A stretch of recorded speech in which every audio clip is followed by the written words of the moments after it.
Jadi ini contoh, tapi ini bukan streamline ya. Kurang. Jadi kalau kalian mau buat diagram, boleh aja yang kayak gini dibuat dulu, ya. Hanya membantu aja melihat urutan, ya. Hanya membantu melihat urutan biar nggak ada yang kelupaan. Kemudian mempertimbangkan juga mana yang bagian yang akan kita detilkan, ya. Nah, seperti ini ya, ini belum lengkap. Contoh hasil dari ChatGPT dan kita yang tahu ya mana bagian yang benar. Jadi ini hanya menggambarkan alur, ya, alur keseluruhan, tapi tidak terlihat siapa yang berperan, data dan informasinya apa dalam bentuk dokumen apa gitu ya. Kemudian tapi bisa menggambarkan urutan proses-proses yang penting, ya. Urutan proses penting dan urutan proses pentingnya bisa tergambar. Kita dengan mudah bisa menentukan mana yang wajib, mana yang tidak. Contohnya, orientasi pengenalan kampus kalian semua wajib ikut? Kalau nggak ikut gimana? Berhalangan? Apa? Nggak bisa? Nggak bisa ikut TA? Oh ternyata berarti wajib, ya? Kalau wajib. Kalau di zaman saya, yang namanya ospek itu nggak wajib, ya? Karena yang menyelenggarakan waktu itu adalah himpunan. Itu waktu zaman saya. Oh ini berarti wajib ya. Kalau sakit gimana? Berhalangan benar-benar. Ada surat keterangan? Kan bisa saja ya. Atau gini, harus ikut yang tahun depan. Enggak. Jadi ospek ini bukan cara jadi anggota himpunan ya, tapi jadi syarat tugas akhir. Ada nggak kejadian yang benar-benar nggak bisa ikut ospek? Ada yang tahu? Kalau nggak ikut ospek karena memang berhalangan. Apa? Nggak apa-apa. Katanya wajib tadi. Syaratnya untuk TA. Kalau diganti dengan apa? Nanti dijelaskan ini nanti di dalam ya. Kalau misalnya itu dianggap kalau dijelaskan di sini terlalu detail, kalian nanti bisa di bagian yang terpisah, ya. Misalnya kasus workflow kalau misalnya tidak berhalangan ya. Jadi ini bukan workflow ya, tapi ini cara kita menyederhanakan ya. Bukan workflow dalam bentuk streamline. Kita ini hanya sebagai bantuan untuk menjelaskan alur kerja ya, tanpa melihat siapa yang terlibat di dalam proses ini dan tidak melihat data dan informasi yang dihasilkan. Tetapi kita perlu yang lebih lengkap dengan streamline diagram untuk melihat semua elemen yang penting untuk digambarkan.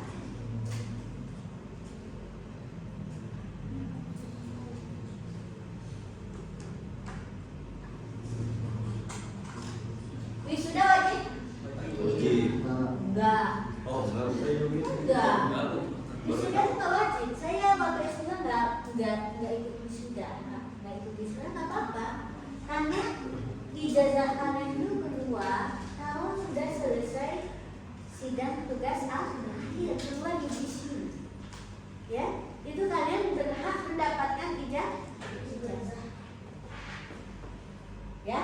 Dan sebaliknya, ya kalian bisa tidak melalui semua tahapan ini, ya.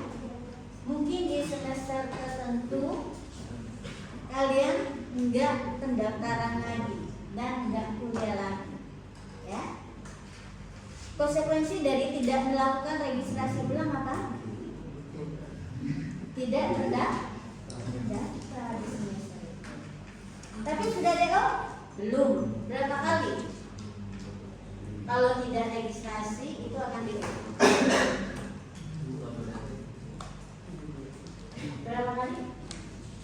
terbaru? Nggak ada ya?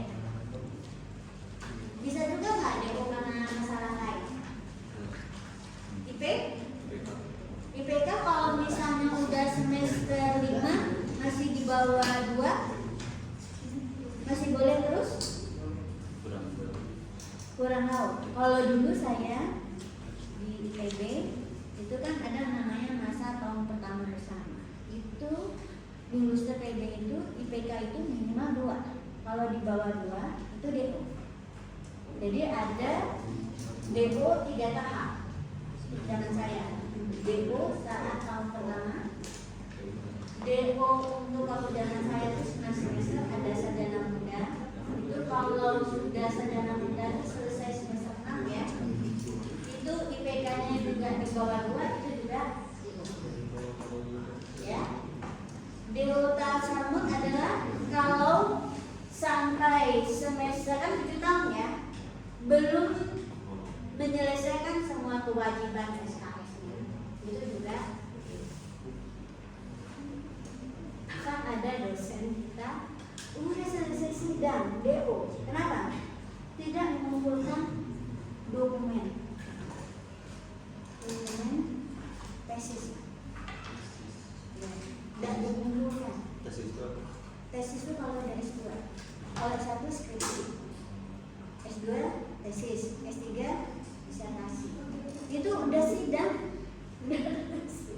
ada perbaikan, nggak dikumpulkan. Kalian juga nanti ya kalau skripsi sudah sidang, kemudian ada perbaikan, apalagi perbaikan yang signifikan nggak dilakukan berlarut-larut, ya hilang aja atau melebihi batas waktunya, kalian juga masih bisa DO gitu. Hati-hati ya.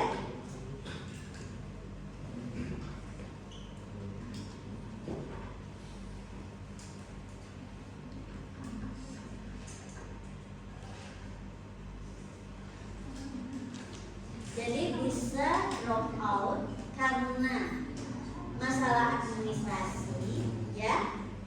Masalah administrasi tadi apa? Tidak melakukan registrasi ulang dengan alasan berbagai alasan, ya. Ini tergantung mahasiswanya, ya. Nah, bisa juga yang men-DO itu adalah perguruan tingginya. Kenapa? Karena tidak memenuhi persyaratan akademik, ya.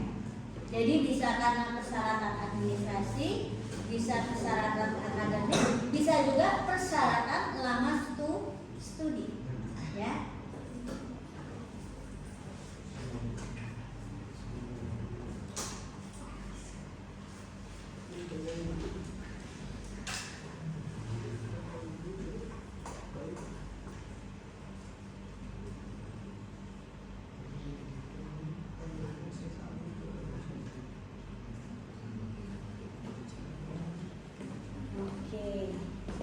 Sudah?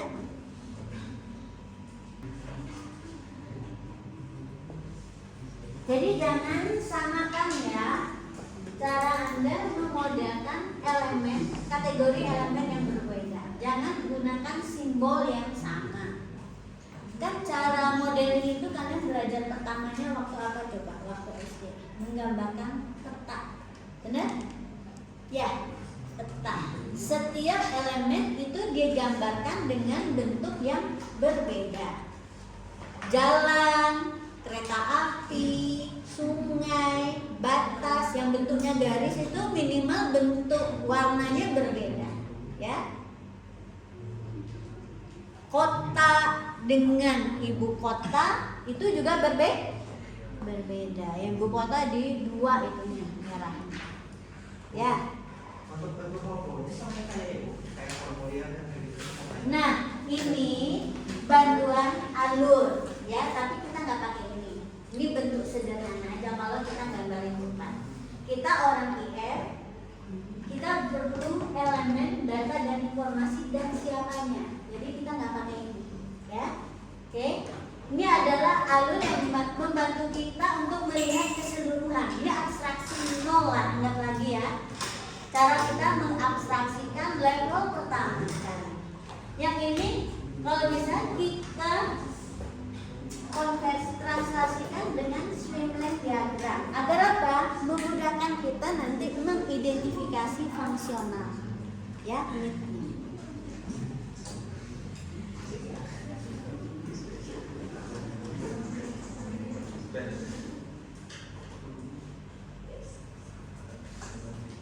Baiknya sih menggambarkan ini pakai pensil. Kalau bolpen susah. Kenapa?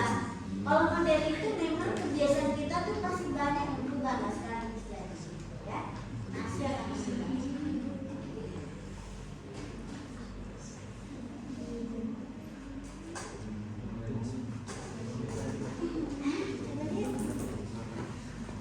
Nggak usah terlalu lengkap, nggak apa-apa. Yang penting saya sudah carakannya itu benar-benar. Anda biasa dengan apa-apa.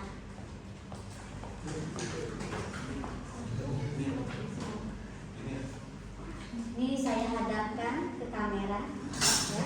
Biar temannya lihat ya. Oke, ini siapa? Hasil kerja siapa? Coba lihat, kelihatan nggak di sini? Coba kalian lihat, biar aku tahu.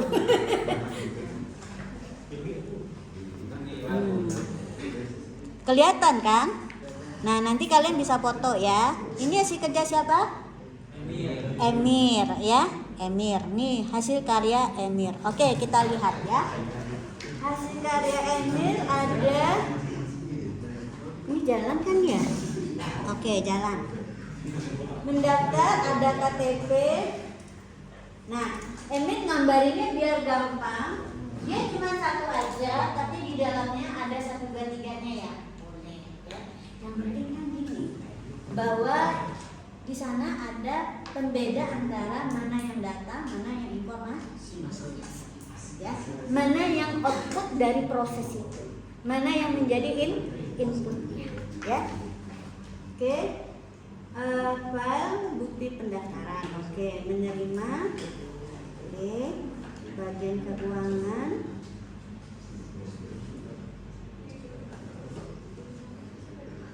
Oke. Menerima pembayaran lunas, menerima KRS ya.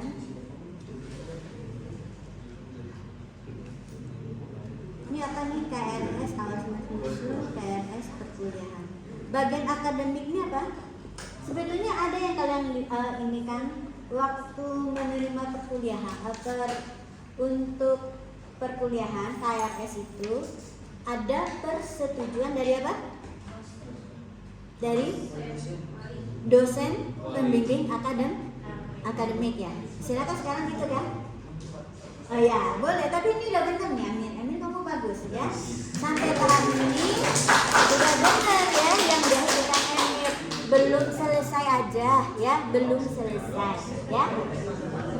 Iya, boleh diulangi. Dan memang karena terlalu rumit, ini perlu kertas yang diluruskan ya. Tapi cara penggambarannya sudah benar ya. Oke. Yang lain? Boleh misalnya gini, kalian buat di satu kertas ini adalah fase sampai perkuliahan. Nah, fase berikutnya boleh dilanjutkan di halaman yang lain. Yang dimulai yang ada persyaratan untuk menuju lulus. Ya, persyaratan menuju lulus itu adalah dicek apakah sudah selesai menyelesaikan semua SKS mata kuliah. Ya, mata kuliah wajib dan pilihannya SKS-nya sudah terpenuhi, berapa SKS syarat itu sudah terpenuhi belum? Ditambah nanti dicek untuk apakah sudah lulus. Kalau di kita itu apa?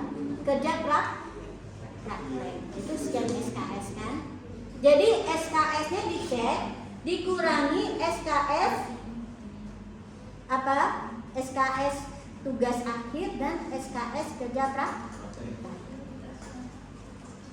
Ya. Oke, tuh. Jadi itu syaratnya untuk menuju lulus ya. Jadi ini di sini nih akan dicek semuanya sebelum lulus sidang ya. Sidang itu akan dicek persyaratan sidang itu ada ya. Ada persyaratan mengambil tugas akhir, ada persyaratan sidang. Nah, ini biar kalian juga pada tahu nih ya.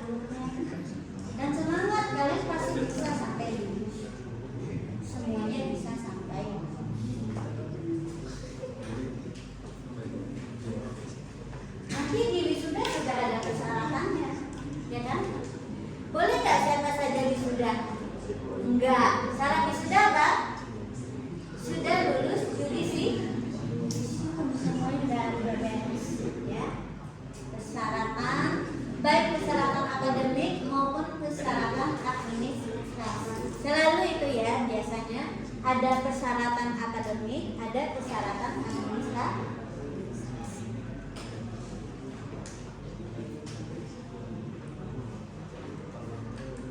Nanti emir kalau dibuat dengan tool, ini kan baru cara-carakan, bikin pakai nomor-nomor. Baik prosesnya dinomorin, juga dokumennya.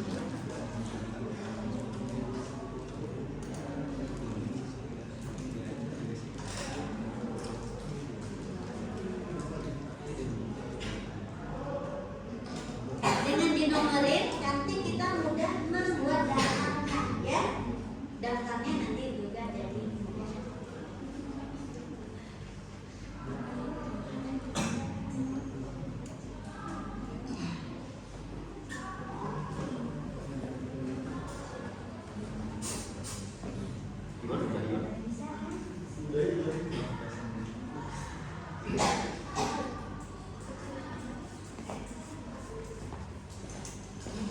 Jadi harapan saya dengan kita sudah latihan, semua akan terlibat aktif di dalam tugas kelompok pada saat bisa, ya.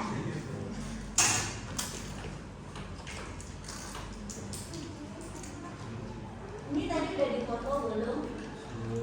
Boleh juga enggak seperti ini ya. Kalian buat versi di sini ya, diumpas seperti apa, ya. Karena mungkin diumpas alurnya bisa berbeda. Ini baru alur ya, alur dari prosesnya.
Kalau di mobil kan juga ada dashboard. Ya.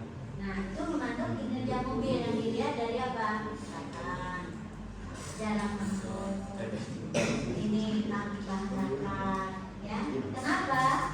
Karena dashboard ini berisi informasi yang akan digunakan, data ya, data yang sudah diolah menjadi informasi yang akan digunakan oleh orang yang akan membuat keputusan. Contohnya kalau di mobil itu yang membuat keputusan adalah drivernya. Oh, tiba-tiba dia udah kecepatan ternyata udah 120 lebih, harus diturunkan. Ya. Atau ini masih 60, masih bisa dijaga. Kemudian oh ini tangki bahan bakarnya ini padahal akan melewati tol gitu ya, jauh sekian. Ini apakah harus segera ke cari SPBU atau tidak? Ya.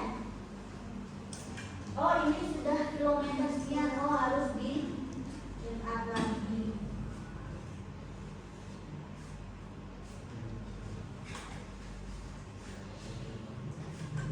Nah, karena ini dashboard informasi ya ada alurnya, maka ini isinya nggak ada workflow-nya ya. Dia lebih lihat ke orang dan informasi apa yang dihasilkan.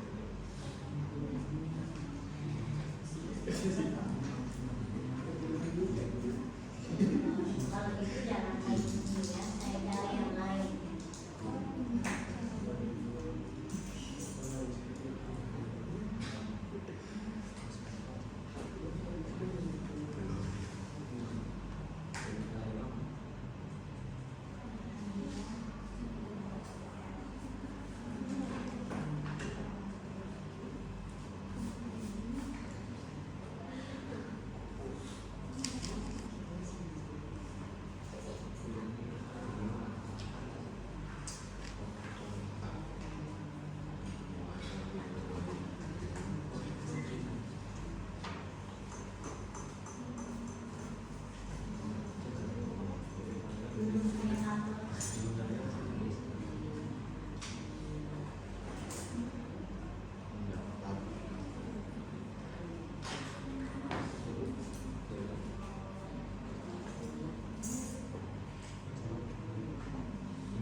Nah ini adalah contoh bagaimana suatu requirement ya, kebutuhan ya. Menurut saya ini baru kebutuhan, bukan requirement ya, karena belum terlalu spesifik ditentukan ya.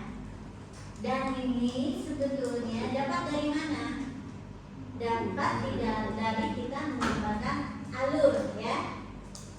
Ini bukan langsung ada seperti ini, karena kalau kalian buat seperti ini adalah sesuatu yang tidak bisa dipertanggungjawabkan, susah kita mendeteksi ya. Apakah ini benar sudah lengkap atau tidak ya. Jadi tetap lakukan ini dulu ya. Kalau dia adalah aplikasi yang hanya melibatkan satu user, kalian bisa buat model yang tadi ya, yang diagram flowchart. Tapi kalau melibatkan banyak pihak, sebaiknya pakai pin ya.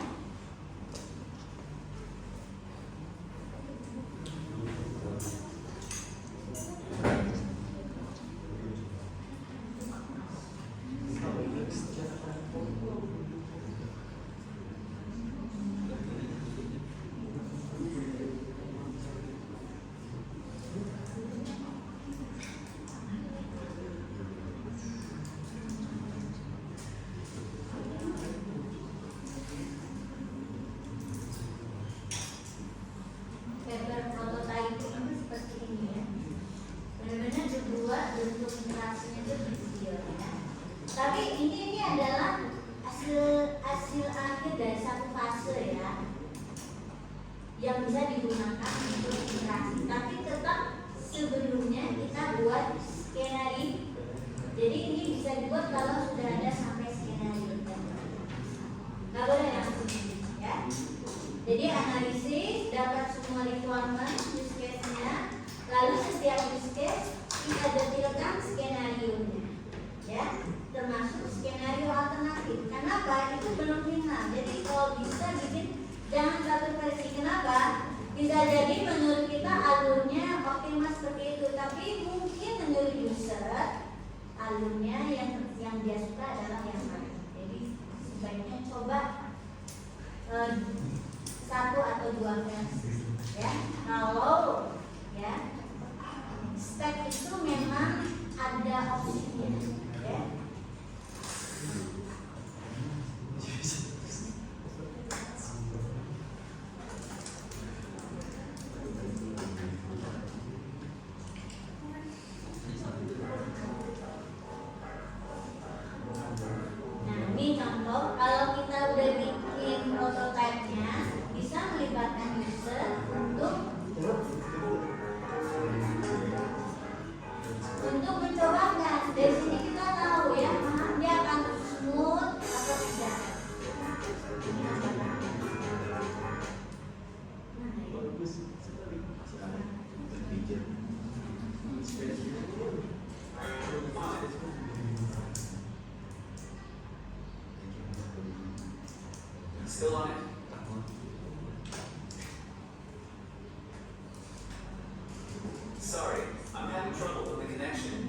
Please try again in a moment.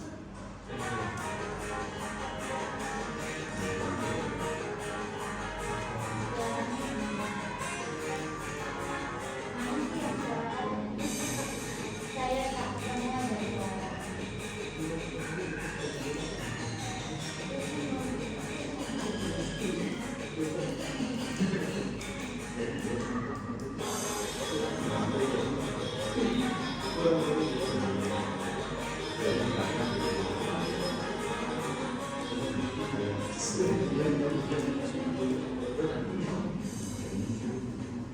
Nanti kalau kalian buat prototipe, waktu dicoba bisa seperti ini ya, direkam.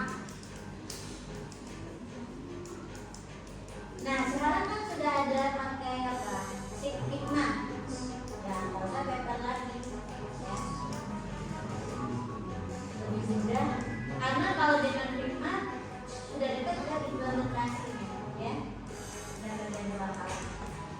Tapi kalau yang senang gambar, ya, mungkin suka juga bikin yang model pakai paper prototype. Lebih murah dan lebih cepat juga.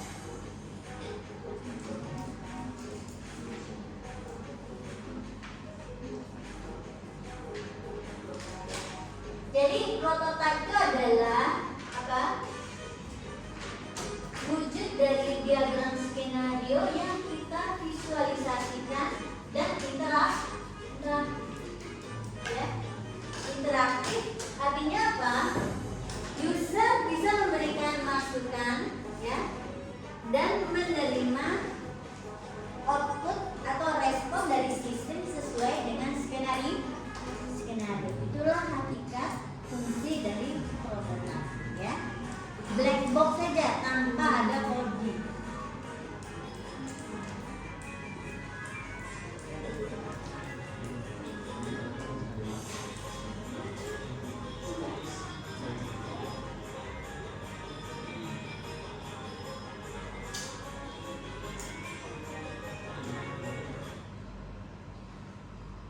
Kalau untuk game, tujuan prototyping kira-kira apa?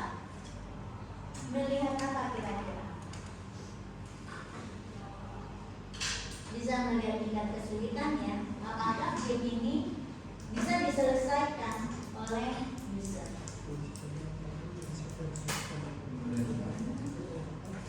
Dan cukup menarik bagi user.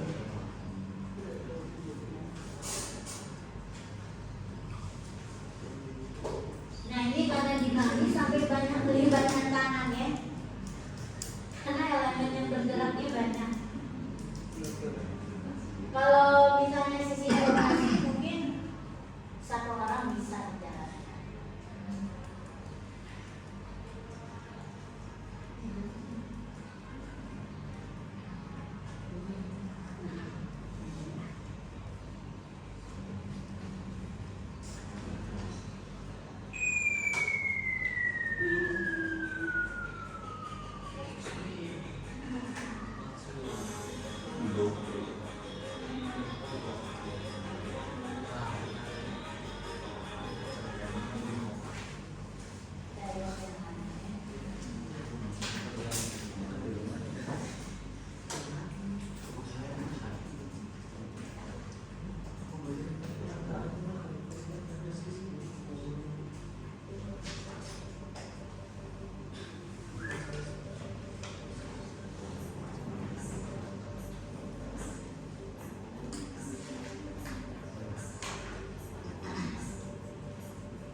Untuk siapa ini dibuatkan prototipe ini? Pertama untuk diuji, ya kan? Ya, diuji dulu sebelum dicoding. Karena jadi coding itu akan jauh lebih besar, ya. Jadi prototipe sebelum prototipe. Nah, kalau prototipe-nya grafiknya udah jelas, ini akan memudahkan juga programmer. Ya. Jadi adalah patokan juga untuk programmer mengimplementasikan logiknya. Ya. Logik juga data dan informasi data.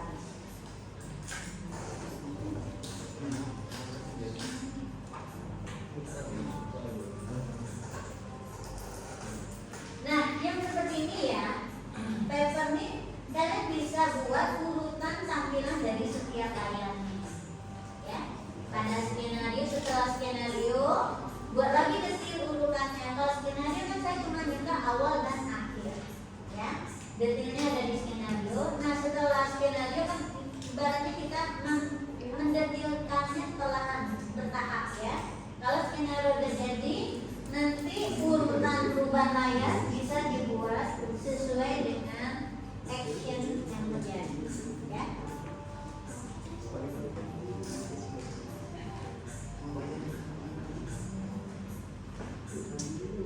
Nah, prototipe sebetulnya tugasnya adalah terutama untuk bisa diuji ya, diuji secara dini dengan melibatkan user ya, untuk menguji terutama kualitas ya dari desain iterasi.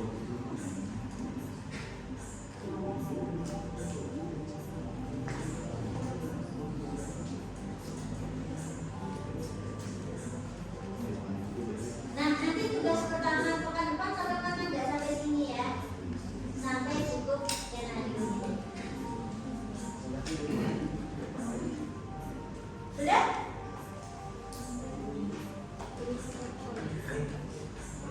Nah, saya coba tampilkan yang lain ya. Oke, sambil kalian kerja.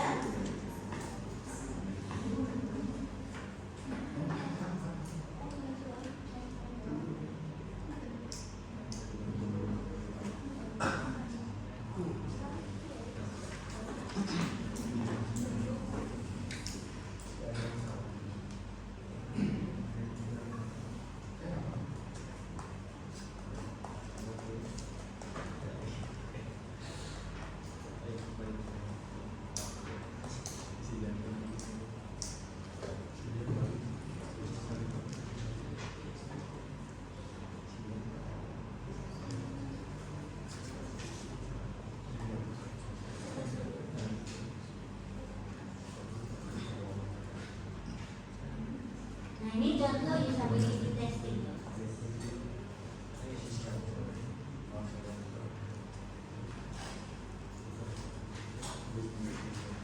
So, Amelia, thank you very much for being here for this usability test today. We're planning a brand new website for kids. We'd like your help. For your help today, I've got a special present for you after we finish. Yeah, you'll get more done. And this shouldn't take more than 30 minutes. If you need to take a break at any time, just let me know when we can take a break, okay? Before we begin, I'd like to ask you a few questions. First, how often do you go on? Well, what websites do you go to? Ini testingnya ya. Setelah prototype, testingnya bisa juga kita berinteraksi dengan menanyakan sesuatu itu sebagai satu. One website. Is mom and dad let you go online anytime you want? Okay, so when do you get to go online?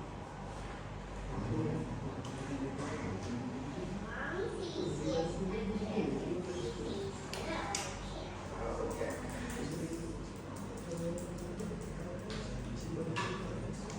This pen will be your mouse. If you want to click on something, just tap on it. Jadi banyak cara ya, cara melakukan atau cara kita melibatkan user What do you think about this? pada fase testing. Great. What's great? What do you think you can do from this?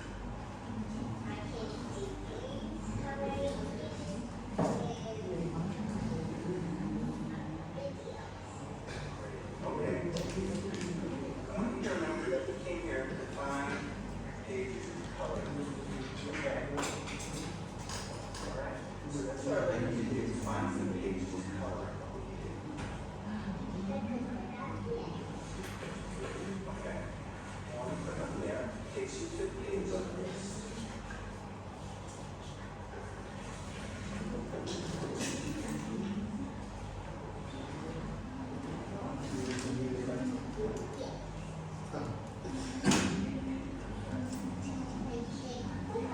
Jadi ada bermacam cara kita melibatkan user ya.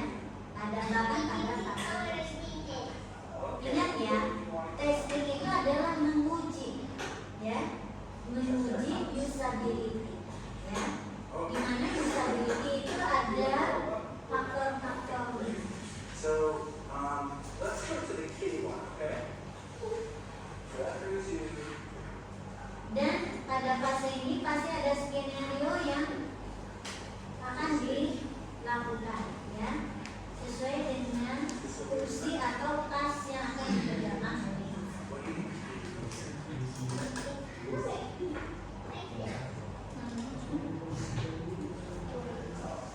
Great, so let's try that again. You touch over here first, right? Can you do that again? Very slowly. Click on that.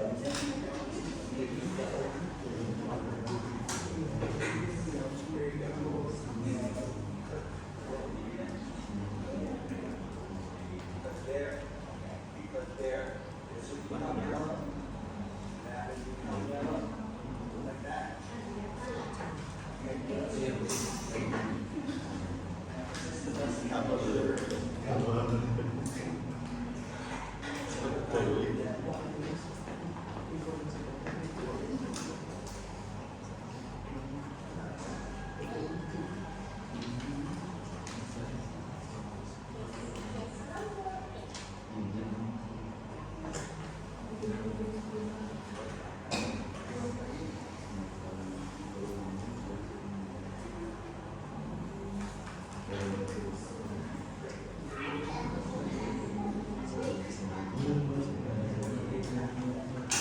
Coba perhatikan ya, ini anak-anak.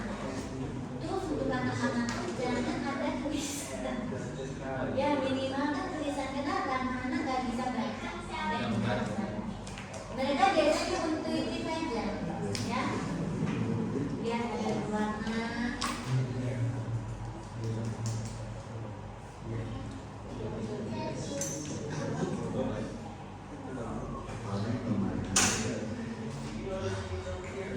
Ya, jangan lupa ya.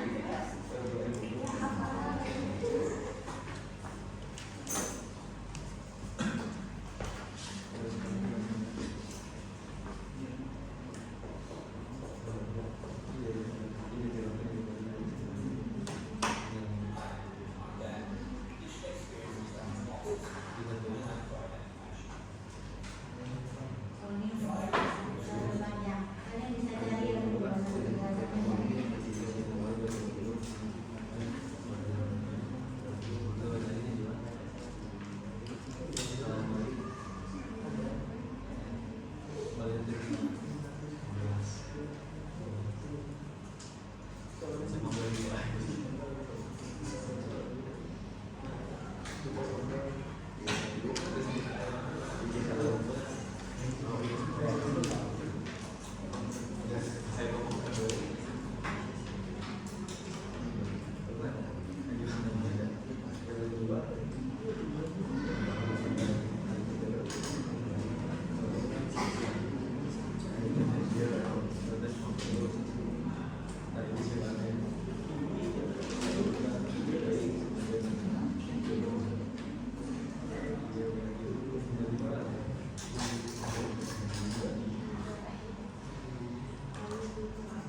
Kemudian kalau kompleks kita bisa pecah ya, setelah digambarkan secara keseluruhan di sini.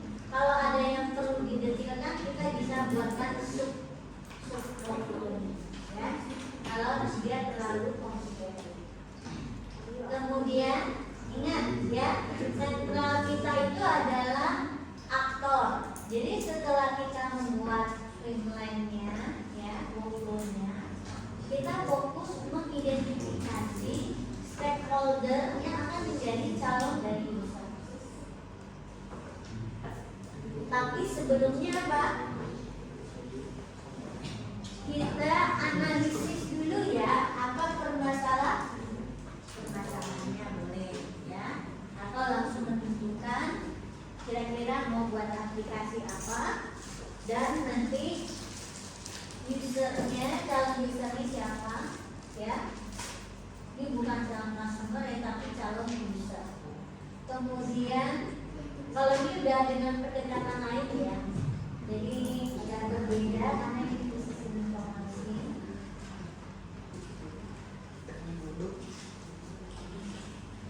Ini agak berbeda. Saya pakai pendekatan khusus ya. Nah, yang penting nanti begini ya. Ini nanti dari calon user tersebut kita bisa menentukan kebutuhan fungsional. Didapat dari mana? Seperti yang sudah saya jelaskan, kita identifikasi dari proses di mana aktor tersebut terlibat. Ya.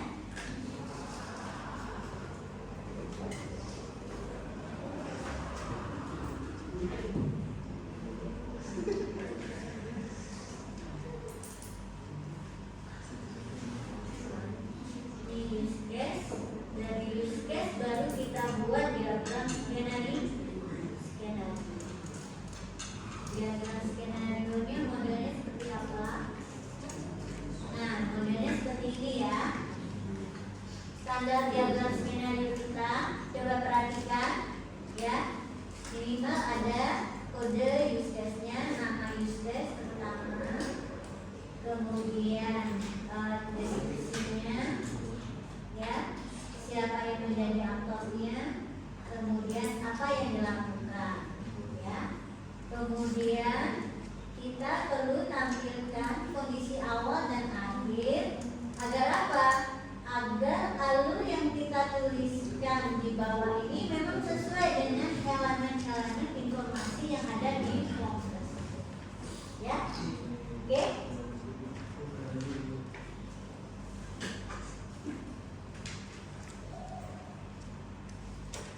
Bahwa apa yang dilakukan oleh user di sini memang responsive itu menghasilkan output yang seperti ini ya.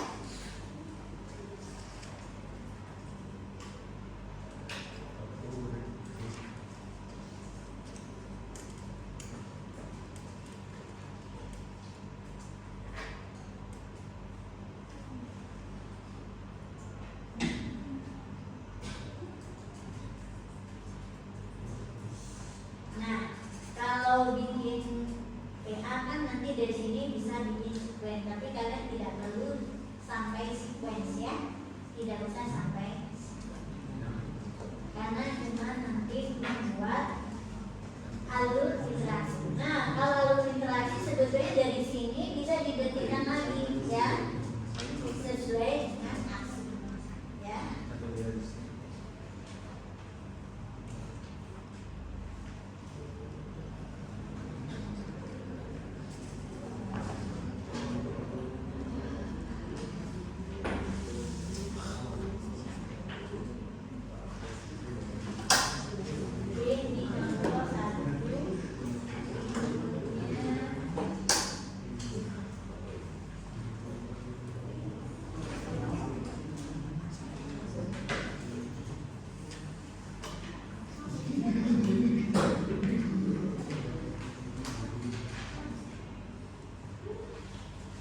Ini justru pengukuran user experience ya.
melihat ya.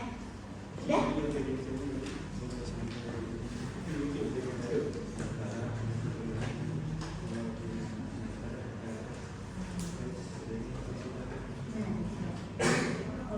Ini apa nih? Pergantian semester. Mahasiswa membayar, kok membayar KLS? Bukan membayar KLS, membayar SPP. Syaratnya apa?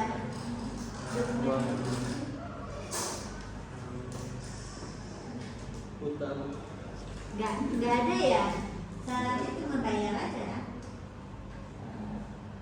Bukti KTP, kalian punya kartu mahasiswa? Iya. Dipakai di mana? Pada saat apa? Registrasi ulang ya? Ada nggak? Harus disetor pada saat registrasi ulang? Enggak, tapi dikeluarkan pada setiap registrasi. Ya, atau KTM itu, kartu tanda mahasiswa itu berlaku seumur kalian ada di sini? Oh gitu ya, kayak KTP ya. Kalau saya setiap semester ganti itu kartu tanda mahasiswa.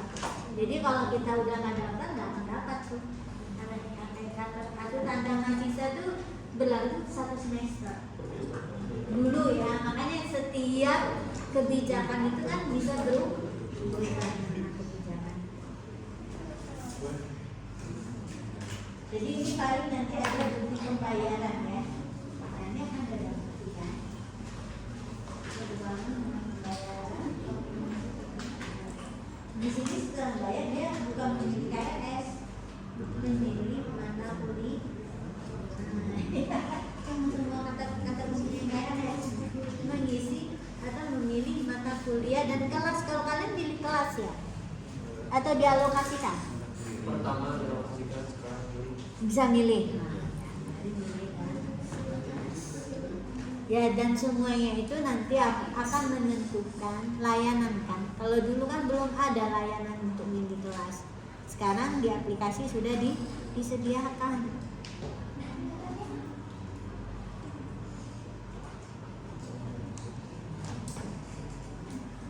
Jadi sebetulnya kita belajar menguraikan, menentukan, tetapi juga belajar menyetop agar dia tidak terlalu complicated ya. Direvisi lagi tingkat keruwetannya ya agar mudah dipahami.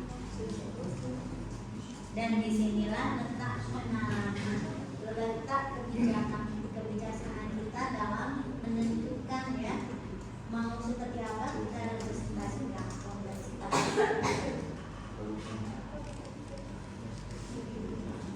Ada yang mungkin bisa ya dengan 7 maksimal 7 proses dia bisa menggambarkan dengan baik ya, dengan optimal proses-proses yang terjadi.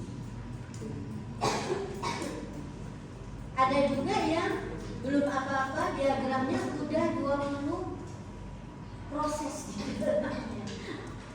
Kan bisa saja ya setiap orang punya perspektif sendiri. Oh ini aku bikin 7 dulu, tapi nanti di tahapan berikutnya diagramnya saya detilkan sebagai sub detil dari diagram pokok yang pertama. Bisa juga seperti itu.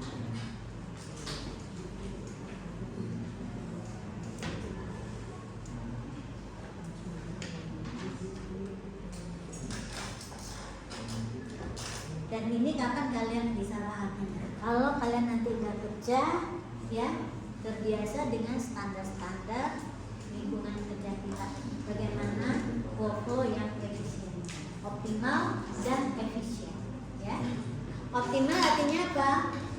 Fungsi-fungsi utama bisa terjelaskan, ya, proses-proses yang signifikannya, ya, itu optimal. Efisiennya apa? Dia mudah dipahami, ya, mudah dipahami dan lengkap.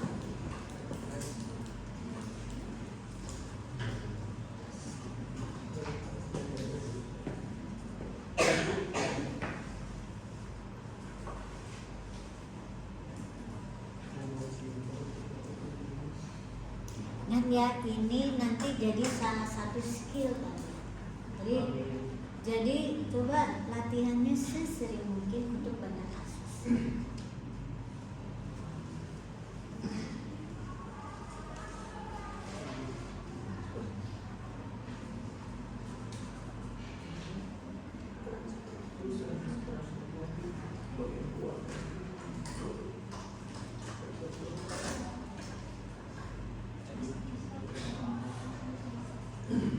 Nah, sekarang setelah kalian sampai pada tahap dimanapun ini ya, sekarang coba belajar translasikan dari diagram yang sudah dibuat menjadi daftar kebutuhan. Ya, daftar kebutuhan. Daftar kebutuhan bagaimana kita petakan? Ambil dulu bagian atas. Buat list pada tabel, ya. Buat pada tabel, ya. Belajar mapping sekarang ya. Mappingnya adalah nanti buat pada tabel.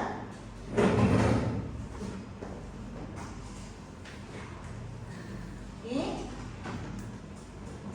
Di sini ada nomor urut, ini tabel kebutuhan. Ya, di sini ada aktor.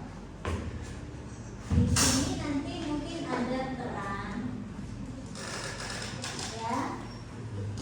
Ini mungkin ada data dan informasi yang diperlukan. Ya. Boleh dipisah datanya mana, informasi mana, atau boleh disatukan. Ya. Nah, nanti kalian di sini nanti juga tandain kalau ini data, mana yang info. Ya, berbagai cara bagaimana untuk menentukan. Jadi kenapa begitu? Ya, dari diagram nanti kita dapat apa kan? Kalau di sana misalnya ada 3. Oke, tulis nama aktornya, perannya apa, ya? Atau di sini kita boleh peran. Terus nanti di sini ada proses. Nah, prosesnya makanya tadi saya bilang kalau perlu ada nomor ya di proses itu, biar kita bisa menuliskannya ke tabel dengan konsisten. Ya. Nah, setiap proses kan tadi ada datanya, juga dinomorin juga datanya apa, ya sesuai dengan proses. Ya, gitu. Karena apa? Nanti fungsional kita tuh datanya dari sini loh, dari tabel ini. Ya, kandidat fungsional, kandidat use case-nya dapat dari sini. Ya, kandidat use case-nya dapat dari sini. Artinya kalau kalian jalankan ini, kalian sudah jalankan proses dengan transparan dan akuntabel. Akuntabel karena bisa dilacak, ya, asal musik itu dari mana, asal use case-nya dari mana. Ya, bukan datang dari langit tapi bisa dilacak ke diagram sebelumnya. Ya, itu artinya dia akan menghasilkan use case yang konsisten dengan real system. Ya.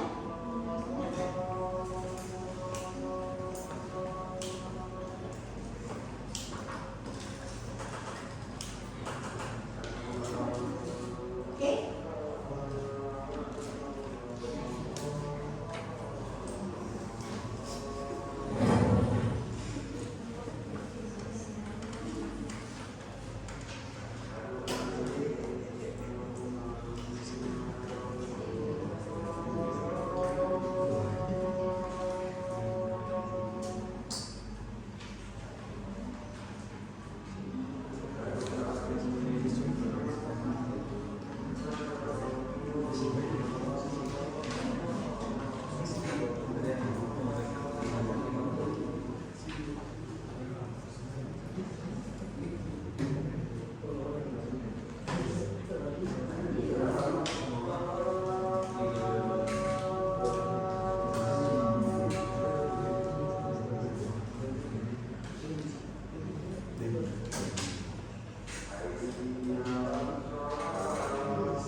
Gimana? Kayaknya sih lumayan ya, saya lihat masing-masing udah berusaha semaksimal mungkin ya, setiap orang coba ya.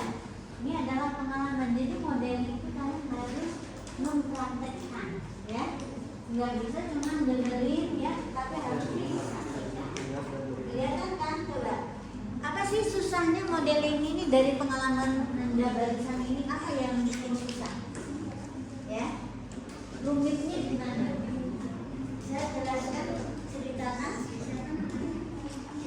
pengalaman barisan ya, ketika mencoba membuat model dari Spinman ini. Apa sih menurutnya kesulitannya apa, atau ada tips nggak?